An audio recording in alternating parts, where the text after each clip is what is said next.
Welcome to another episode of Dr. Brook on the Block.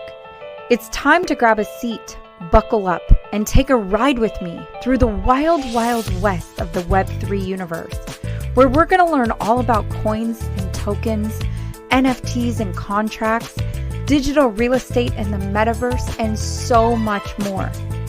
There's a lot to get through on the block, but I am here to pave the way and help you avoid those nasty pitfalls and rug pulls so you don't get hurt.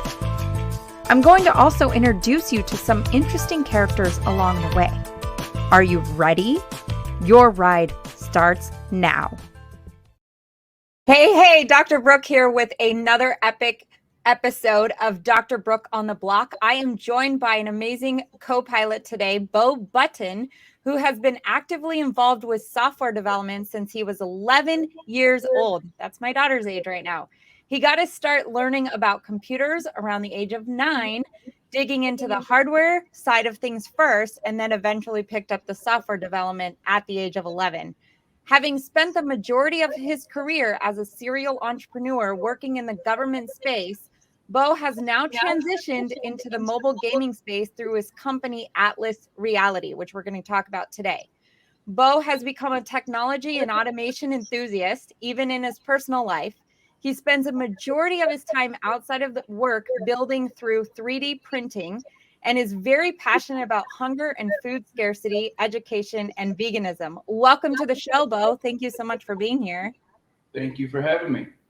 Yes. So like I always ask my co-pilots on the rides, what is your origin story into Web3? How'd you end up here today?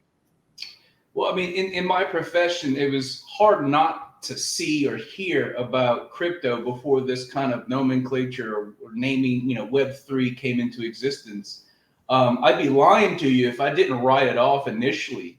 In the early days, I didn't really see an application for the blockchain that was relevant to what I was doing, which was in the government sector. But I was always kind of jealous of the success stories from like a speculative investment side, like someone would buy some Bitcoin and it would spike. And I'm like, that sounds great. But I dabbled as a day trader, just as a hobby. And I learned the hard way that that's not for me because I'm an obsessive compulsive kind of person.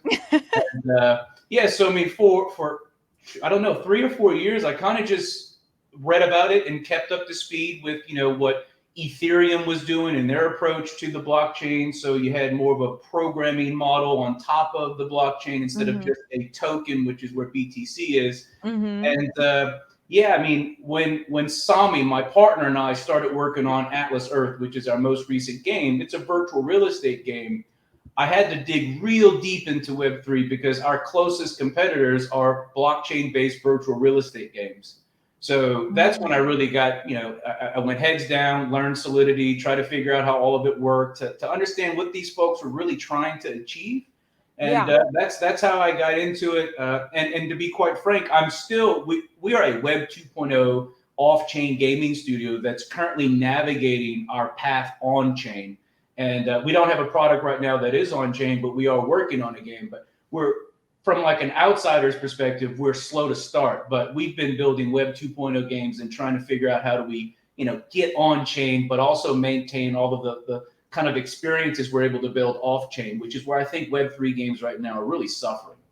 Yeah, that's interesting. I've had a co-pilot on the show many episodes ago now who used the terminology, he's in the process, or he's decentralizing. So his company is not fully decentralized, fully Web3. They're Web 2, similar to like what you were saying, and they're moving into the decentralization space. So very cool. Yeah, there are a lot of folks that are really married to this decentralized kind of topic. We can talk more about it later, but I'm not as passionate about the decentralization aspect of this as I am about what the transparency and ultimately the distributed nature of the blockchain brings to technology. Decentralization, there have been a lot of attempts that have kind of failed in miraculous ways. But anyhow, I digress. We can talk about it if you're interested. No, I love that. Can you expand just a tiny bit more and then we'll go into Atlas Reality? Because I think that's a really great discussion. Yeah, I mean, it kind of goes hand in hand when on my philosophy on privacy. Like I have a lot of friends that are very privacy centric. They use the Brave browser. They don't want location history, search history. And I always pause and say, what in the world are you doing? Yes, I don't necessarily like people invading my privacy. If it's at my home and you're looking through my window, I have a problem with that. But I've been on the internet my entire life, and I've never really felt like my actions on the internet shouldn't or couldn't be used. Yeah, it'd be great if I could monetize that. Like if Facebook were to give me, $9 a month for all of the data that they're, basically aggregating from Beau Button and using it to do something like serve these reels, which you can get hooked on doom scrolling through things that they know you like. But as it relates to decentralization, from like a political perspective, like there's a lot of, I think, just misrepresentation of what it really needs to be. There's a huge audience of folks that just doesn't want the government. They don't want like big brother like looking and being able to control things. But the reality of the situation is everything that's masquerading as decentralized is centralized.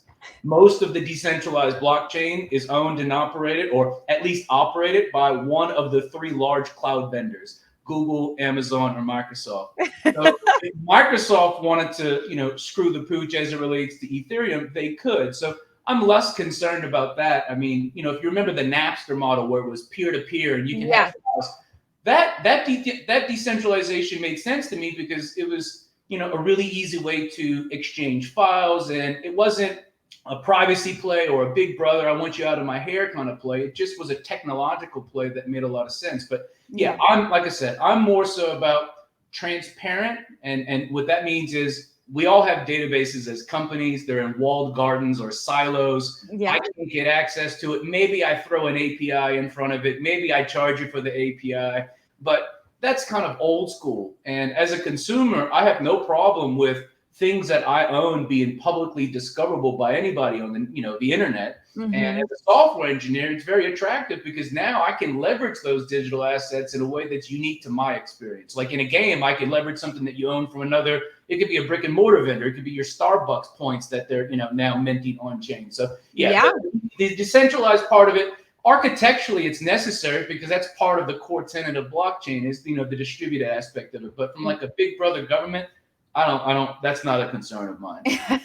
Well, I like your perspective. I like your perspective. It's interesting and it's a fresh new idea. I think a lot of people, especially in Web3, talk about decentralization. The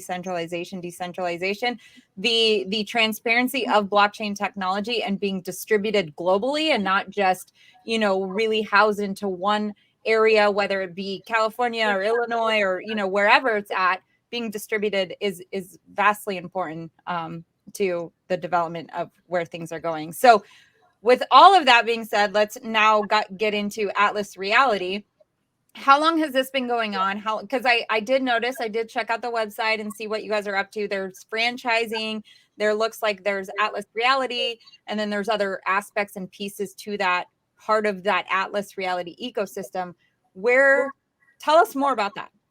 Yeah, so the company was originally called Cerberus Interactive. So look, I couldn't even say it. That's the reason we changed it, because A, you can't say it, you can't spell it, and then people, if they do know what or who Cerberus is, you get into this long story about mythology. But we started as a consultancy. We had no, I think, clear vision of the games. If we were to build our own games, what would they be? So we started building games for other companies.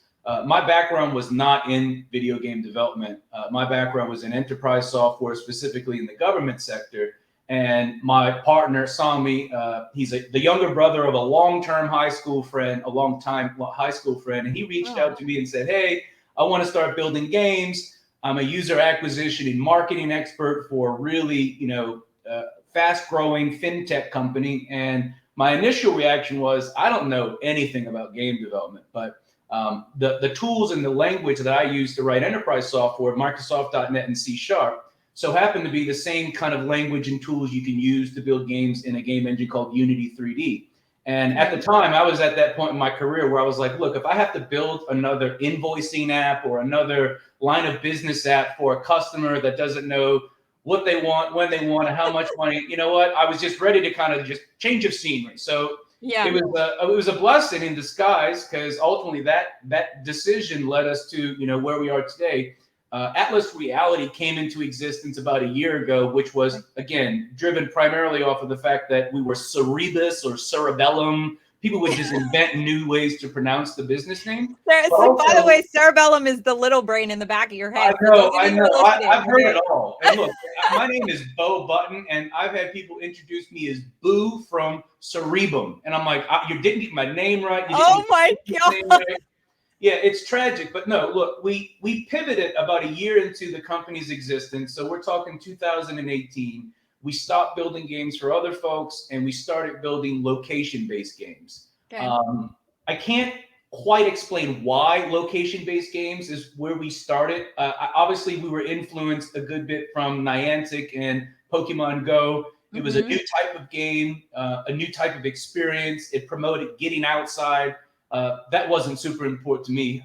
At the end of the day, I do love the fact that people had to go outside and play Pokemon Go, but I wasn't like, oh, we're going to change the world. Everybody's going to be physically fit. Let's build games where you have to walk around to do anything. But I did have a lot of experience in geospatial, meaning I've dealt with maps in the past, a lot with maps. My previous company, we liquidated distressed real estate on the internet. So, there was a kind of an attraction. Like, I've got C# experience. I'm learning how to develop things in Unity. I already have map experience. Let's build a map-based game and see what we can do with it. And the first game we built was called Atlas Empires, and it was an amalgamation of Pokemon Go and Clash of Clans. And, from a corporate perspective, it was a success. From, I think, a revenue and business perspective, like in regards to finances, we made enough money to justify building the game that we're working on now, which is Atlas Earth. And that's really when Atlas Reality, Atlas Earth, and Atlas Empires kind of came together. We're one company with two products, Earth and Empires, and right now we're focusing almost 95% of our energy on Earth. If anybody that plays Atlas Empires is listening to this, my apologies. We are still committed to Atlas Empires. Okay, so explain Atlas Earth. So it's location based, like gaming. So I can play here in California, and like in my local area. So San Diego. I'm building, like, what am I doing in the Atlas Earth game is what I'm getting at. So the easiest way to explain it is to kind of take a step back and look at virtual real estate as a whole. Like, what is it? In most other virtual real estate ecosystems, like the Sandbox, Upland, and Decentraland. Well, let me just talk about Sandbox and Decentraland. The virtual real estate that they're selling is not anchored to the earth. It's fictitious. Basically, someone like a level designer designed these virtual environments, and they created parcels of land that they would sell. Obviously, their play is blockchain, NFT. You can own the land. You've got it in your wallet, and so on and so forth. But when you log in, what you see is not Austin, Texas, or San Diego, California. It's somewhere in the metaverse on the internet. And then the other competitor, Upland, is very close to us. They leverage real location-based data and existing mapping technology. So think about just opening Google Maps. You see the map where your house is and the surrounding streets. We work the same way. The difference between Upland and us is they're on-chain, and they have a lot more robust mechanics about property ownership and building and improving and all of these other things. So it's a bit more difficult to digest for your average gamer.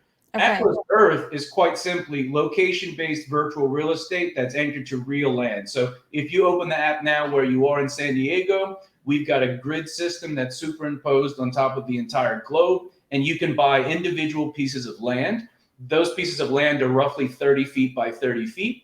And when you buy them, you use our virtual currency, which is Atlas Bucks. And the benefit of owning that land is not so much about speculating what that land may be worth in the future when the metaverse pops off, or if Snoop Dogg is your neighbor. The benefit of owning that land is we pay you virtual rent. And that rent accrues every second of the day, regardless of you being logged into the game or not. And if you accrue $5 of virtual rent, you can cash that money out in cash, fiat, no crypto, no stable coins. Like, you can go to Starbucks. I mean, arguably you could probably use USDC at Starbucks nowadays. So that is not really a good example. But long story short, it's a currency that we can use in our everyday life that doesn't have any obstacles in front of it. Like, I need a wallet. All right, well, where do I put my pass key or anything like that? So, and then in addition to that, I mean, that's a really simple game mechanic. All right, well, you've purchased land. Well, why? What's the point? Well, obviously, if you can accrue virtual rent, that's a benefit. But in reality, if you own one piece of land, it'll take you a very long time to get your initial $5 back. So this is where the game elements start to add to the experience. You can watch ads to boost the rate at which your land generates rent. We make money, and in essence, the players make money by sharing in that kind of experience. And then additionally, you can compete to be the president or the mayor or the governor. So that's kind of one of the inner game loops where you have a lot of people that they buy just to compete, which is great for us because we're selling more land, they're generating more virtual rent, and there's this really competitive, in-game experience where, oh, so-and-so just lost the mayorship of Austin, Texas, and somebody's going to, replace them. So that is in essence what we have today. The long-term plan, though, is to allow players to build. And this is kind of where our competitors started, is let them build first and then worry about how do you make money, how do you attract users, how do you attract brands after the fact. And we're seeing that kind of fall apart right now in front of us. So we're at that point now where we've got probably the most users, the most number of daily active users by far, and arguably the most real revenue from players and brands.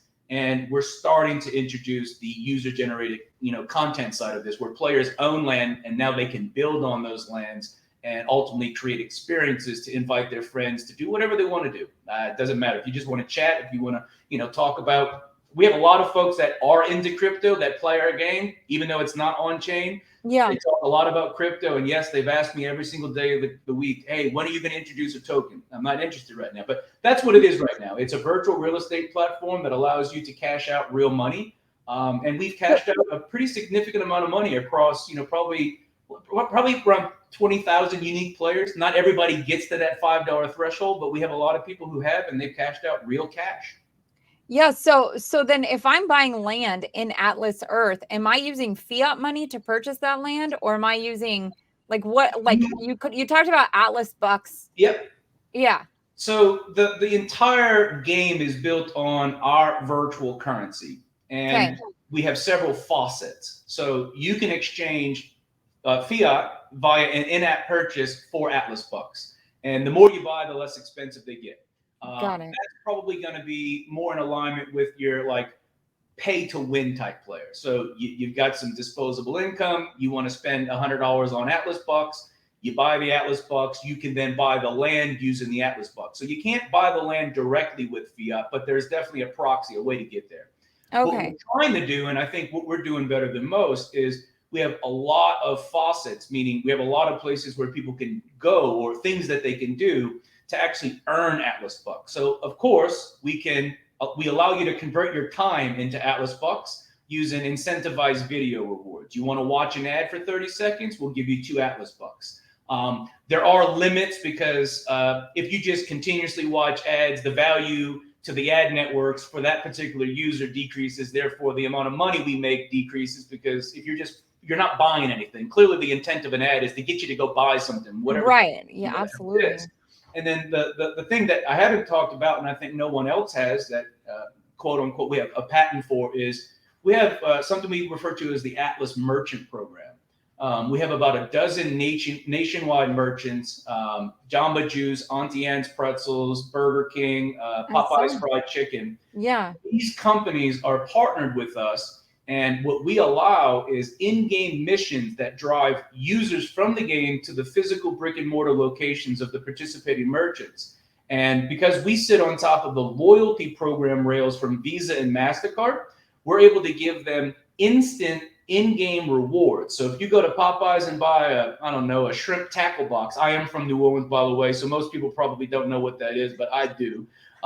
If you buy something from Popeyes, you swipe your card while you're in the drive-thru, you will indeed get a push notification in the game showing you that for every $1 you spent at Popeyes, you've earned this many Atlas bucks. The amount you get per dollar varies by merchant. The way we make money is we get a commission on that sale because we drove the customer there. You drove me, yeah. Yeah, exactly. So that's really, and we're trying to figure out other ways. I'm not a huge fan of ads. I'm a parent, and when my youngest daughter shows me her phone and there's 3,000 apps installed, and I'm like, what are these? She's like, I don't know. I just watched an ad and it automatically installed itself. And I'm like, There's just no way. And then sure enough, you inadvertently click the X, which is really not the X, it's the install. The download, yeah. It's vicious. I mean, bless her heart, she's 10 years old, so I'm trying to prevent that. But as a human, there's a part of me that dies when I think about how many ads we allow people to watch. But until we come up with another option, or until we grow that Atlas merchant program to have more gas stations, like just last year, actually, I think between last year and this year, we drove a little over $2 million to Speedway, which is an East Coast gas station. Yeah. Really big for us. We're based on commission, big for Speedway because they don't pay us until we generate, revenue for them. So I'd like to see that area of the business grow. And at some point, and this might be, pie in the sky, is surpass in-app purchases. Just do what you already do. Use your Visa card, use your MasterCard, get your in-game rewards, come into the game, buy your real estate, mingle with your friends, have experiences in the metaverse, quote unquote. Look, you can see my eye roll when I say the word metaverse. But yeah, that's where my brain is. And quite honestly, that's where the company's brain is. But it's not as easy as I'd like it to be. Getting in front of these brands is a challenge, but we've got an entire team now that's literally knocking on doors saying, hey, we've got evidence. We've got 2 years of data that shows from a brand's perspective, this is where you need to be if your goal is to make money. Yeah. Okay. I want to go back to something you've said, but before I do that, you did the eye roll with the metaverse. And one of the things that was like in the profile was like, ask you about your definition of the metaverse, or how would you define metaverse? So I want to go there and then I'll come back to the other thing. Why are you eye rolling with the metaverse? Well, I've been on the internet literally my entire life, and I've seen it evolve from, and even like not just the internet on a desktop computer. Like I was really involved in the early stages of mobile internet. Like before we had full screens and touch screens, we had some really interesting proprietary protocols where you would, basically download what is arguably a website on a screen that looks no bigger than like a watch. Yeah. And it was exciting. But never did we come up with like a new term for it. It was just an evolution of the internet. And where I am in regards to the metaverse, I mean, it's a cute word. I get it. Facebook, honestly, I can't say that a part of my dislike for the metaverse is not associated with the fact that Facebook is now Meta. Like, you really screwed that up. Not that I'm against Facebook. They're a very powerful platform, and they're very great to us when we advertise. But at the end of the day, what we're seeing is nothing more than the evolution of the internet. I'm not sure why all of a sudden we've decided to start to surface the technology terms like Web3, crypto, blockchain to the consumers when we've never done that before. And I think it's kind of this like Instagram, TikTok generation where it's like they just want to keep doing what other people are doing, and they want to create this like replayable experience. But for me, the internet is what we're talking about. Yeah. What we're talking about in terms of the metaverse is where the internet goes from 2 dimensions to 3 dimensions and is more equitable for the end user. I want to be in VR, AR, or on my desktop in a 3D experience. Call it a video game, call it whatever you want. It's going to be powered by game engines, no matter which way you slice or dice this. But the other side of it is the equity. We're consumers. We're leveraged every single day. If you know how it works, if you watch some of the, I think there's a movie called, is it The Social Dilemma? It was one of these movies about how Facebook has all of these algorithms, and it's true. I mean, look, and as a consumer, I adore these algorithms because I've got several pairs of shoes I never would have known about if somebody's algorithm wouldn't have said, hey, you like weird looking shoes. Let me put these on your feed. So, the equity side is we've got to do a better job as companies. If you make a lot of money and you're leveraging people, I mean, yeah, they're getting entertainment, but quite frankly, as a human, as a father, they're also getting dumber. Like, I know that sounds harsh, but like, where's your skills? What can you do, in the marketplace? Like, what's your marketable skills? You're not just going to, forgive me, shake your tush on TikTok and become a billionaire. Maybe you can, 2 or 3 people can, but I want players to have equity. I want them to be able to earn something that's valuable. And I think everybody in this space, even the ones on chain, despite them delivering tokens in the play to earn or play and earn space, are genuinely committed to providing equity. But there's too many roadblocks between being able to use that equity for me right now. So equity to me is I want money. I want players to earn money they can use to buy things with, pay bills with. Well, I would just counteract a tiny little bit of what you're saying, because there are a lot of people going into the metaverse, into the gaming space, play to earn, that are actually allowing people to cash out their tokens into like their Oh no, country's fiat. absolutely. And look, So they I'm are all earning real money by doing that. no, absolutely, and that's Yeah. I think if we can kind of cut through some of the past failures, like there's a big one, I'm not going to name them because it'll open a whole can of worms, but I think a lot of these were originally predatory. I think what we're seeing now, considering where the market is, the crypto, I mean, the entire economy as a whole is kind of in a weird place, but crypto specifically, we're starting to see genuine use cases that are on-chain, play-to-earn kind of experiences. I'm excited for that. And quite frankly, I think Atlas Reality is going to be at the forefront of that. But what we bring is several million users. We don't have to look for them. We're going to bring these Web 2 users that aren't familiar with Web 3 into Web 3, and it's a seamless onboarding experience. But behind the scenes, it'll be on top of the chain. They don't need to know that it's an NFT or fill in the blank, name any acronym.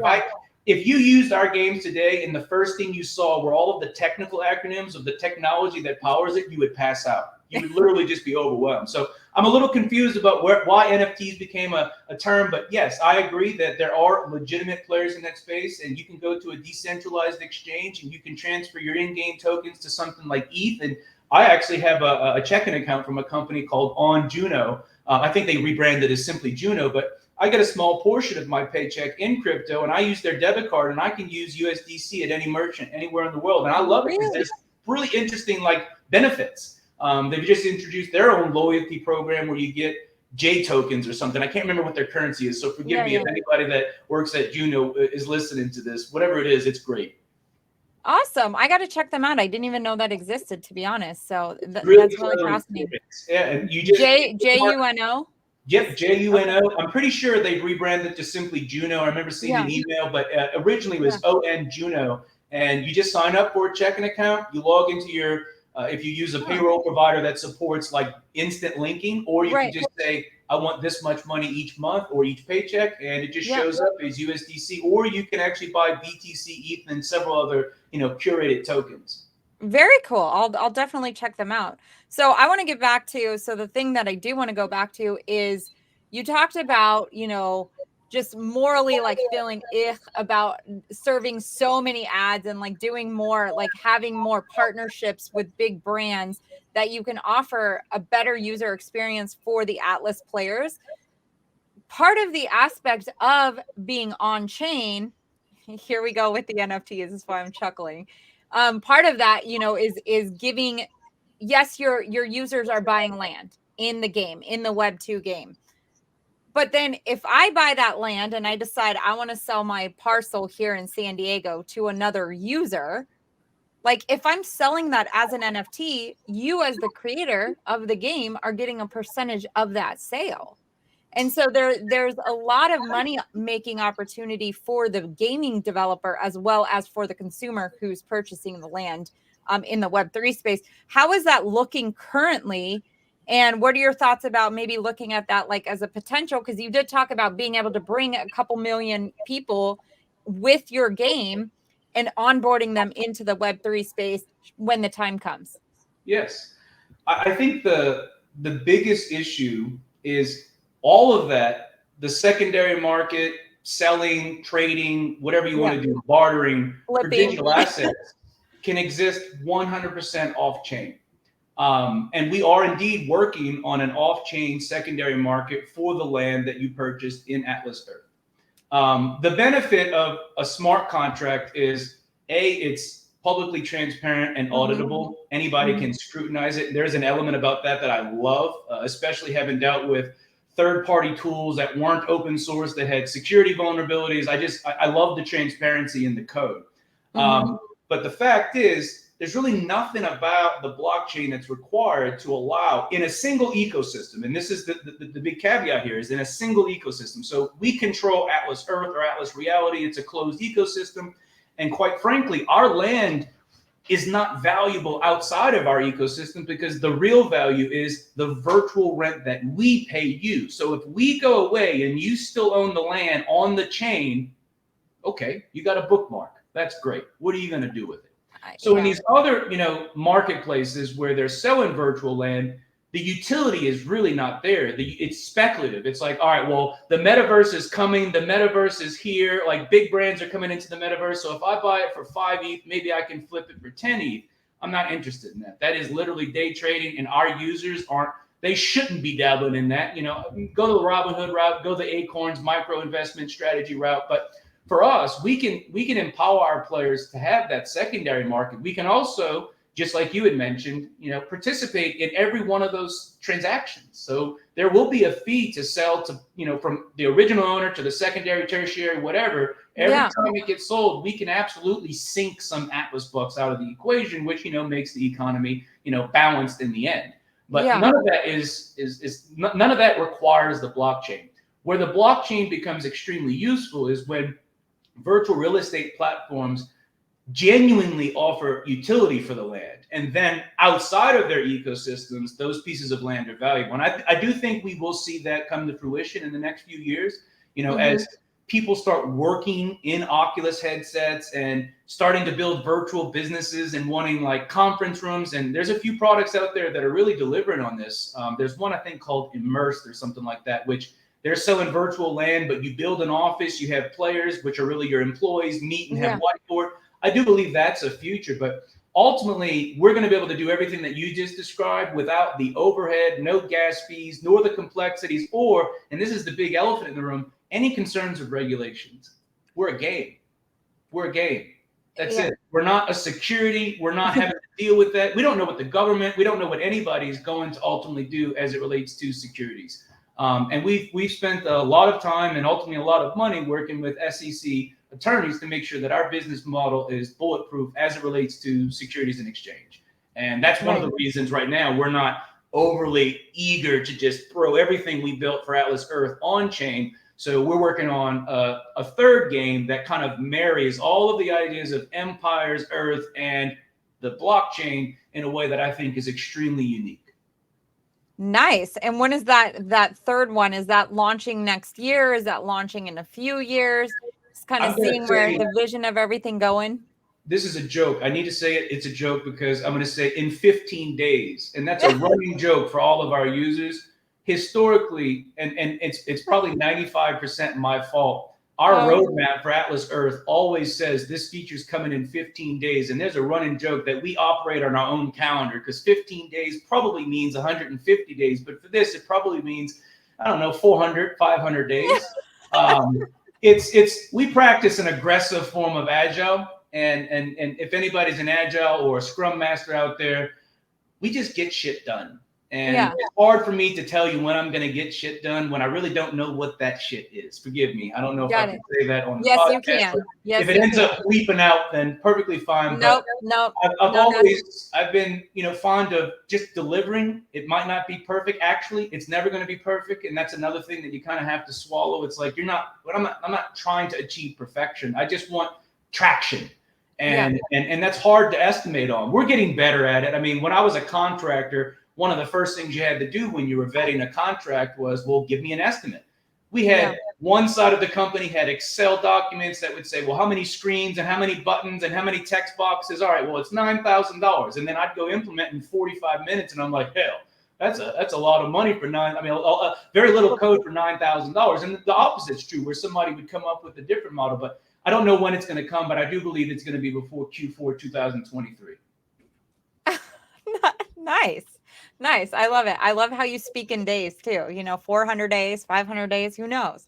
But if I could snap my fingers and it was here tomorrow, obviously I would, but there's still a lot of R&D. We're working with patent attorneys because, again, our use of NFTs in this new game is novel. No one's doing what we are going to do, but we're only in this position because we've been listening, we've been playing, we've been kind of experimenting with what our competitors are doing. But there's this notion of portability of assets. Like if I earn something in this game, I can use it in this game. If you speak to a experienced game designer, that's a fallacy. That's an illusion. It's a dream that will never come true unless there's guardrails and a system that kind of allows all of the players to kind of communicate before those assets are like leveraged in their game. Like a game balancing person, if I take a bazooka from game A and bring it into game B, if you don't have an opportunity to see how it reacts or impacts the economy in your game, it could decimate players. What we're seeing right now is really on the cosmetic side, which, don't get me wrong, as a parent of a 15-year-old is profitable. Look at Fortnite. Look at how many costumes they've sold. My God, or Roblox. Jeez. All of them. Look, and that's, I'm impervious to that. I'm a goofy looking, I always joke, I look like a beluga whale with the bald head. I don't give a shit what I look like on the internet nor in person. So I'm not going to come into the metaverse and spend an hour and a half. I'm not going to have abs. I'm going to be a spear with a head with no hair, and I'm going to be an asshole just like I am in reality. But I do believe if we can build the framework that allows players to play one game and earn things that can be utilized in other games, but also allow that other game to monetize it. Like if I earn it and I spend the money in game A, why does game B give a shit about it? They shouldn't, because they're not making any money. So that's kind of what we're working on, is the system to make that make sense. Got it. Yeah, there's a lot of terminology or a lot of words thrown out in terms of interoperability. Don't even know if I said that correctly, but being able to port things from one chain to another. And one chain to another is a different technical problem. Even on the same chain, if we were all building on, let's say, Polygon, but we had 20 different games, just having those assets be portable, you can do it. Technologically, it's simple. You connect your wallet. Oh, you have this NFT from this game. Great. Yeah. Well, what does that mean in my game? If it's a cosmetic, okay, now you look like a clown. You look like a clown in all your games. That's great. Again, when it comes to weapons or anything that you leverage or utilize in the game, unless you're the same company and you've built all of the games and manage all of the economies, it's really hard for you to say, well, this weapon that you earned in my game is going to make sense in yours. So we're trying to deconstruct that so it does make sense. Got it. Very cool. I mean, you're doing a lot of fun stuff. Is there something I didn't ask you that you want to talk about? No, I mean, look, I'm passionate about, and genuinely passionate, not just like, hey, look, let's all get rich. And my partner shares the same kind of vision, is we need players to have equity. We want players to have equity. We want them to earn money. Obviously, we have a long way to go, especially in our game. Right now, there's not a lot for you to do. There are players that are playing our game because they're speculating about where we go in the future, which is no different than what they're doing in the on-chain games. But we've got a roadmap, an internal roadmap. So again, if anybody's an Atlas Earth player, it's not on the website. Trust me, and it won't be there for quite some time. But internally, we've got a roadmap that I think really is going to solidify our position in this market, which is it's virtual real estate, it's the metaverse, quote unquote, and it's play to earn, and it's genuine. We generally want people to meet. I want you to pay bills. I don't want you to buy Starbucks or gas. Like, I want you to be able to pay your electricity bill at some point in the next 10 years. Maybe it's sooner, maybe it's later. Yeah, nice. One question, because it was something I forgot to ask. You had mentioned you're going to be able to people can build upon the land that they own in Atlas Earth. Well, what if there's already a building there? Like, I'm thinking like Google, you're able to see the streets and there's like houses. How am I going to build if there's already a home there? Yeah, so we don't actually leverage the existing buildings. We just use the land. So the parcel. It's a clean slate. Got it. So, if there is a building there, that means someone else purchased that land and built the building there. But we don't actually leverage any of that geometry that's available, like Street View, etc. We toyed with the idea, but there were some performance implications. And then additionally, we were thinking about, well, if there's a building on it, how do you build on it? So it's a clean slate. You don't see buildings. And right now, the only thing that you would see on the map, we have earmarked a lot of real estate for landmarks. So like literal landmarks, the Capitol building in Austin, Texas, and things like that. But there's really not a whole lot on the land right now other than some trees and some shrubbery. And one of the reasons we are expediting this kind of user-generated side of the business is when you started playing the game when we launched, it was just a green square. That's all you owned. And then we introduced, trees and shrubs. And the reception on that was magical. Everybody was like, oh my God, I woke up and now there's an orange tree. And I'm like, it's just an orange tree. But these passionate folks who have, 20, 30 parcels of land were just enamored with the fact that their land looked different. And they spend a lot of time in the game watching ads and going, buy groceries or, gas at purchase. So that's what really motivated us to kick it into high gear and say, look, let's give them the tools to build whatever they want. Whatever, it doesn't matter. It could be a building, it could be anything. Awesome, Beau. It's been a fun conversation. I love your energy. Thank you for building something so cool. Very excited to see what Atlas Digital or Atlas Reality, I apologize, and Atlas Earth and Atlas, what's the third one? Empires, Atlas Empire. Empire Earth and Atlas Reality, like what transpires in the coming years, because it sounds like it's going to be some amazing fun stuff. I hope so. Yeah, no, we've got a great team. Like I said, we started off really small and it's been an evolution every year, but Atlas Earth is really what springboarded us. We had an idea. We knew what we wanted to do roughly. We had no idea how successful it would be. We did kind of a pre-awareness campaign and we pre-sold a bunch of land before the game even existed. Yeah. And I mean, that was the straw that kind of broke the proverbial camel's back. Like, we got to just do it. Like, all right, yes. Let's do it. Yeah. Very cool. How can my listeners connect with you? I'm on LinkedIn, Twitter.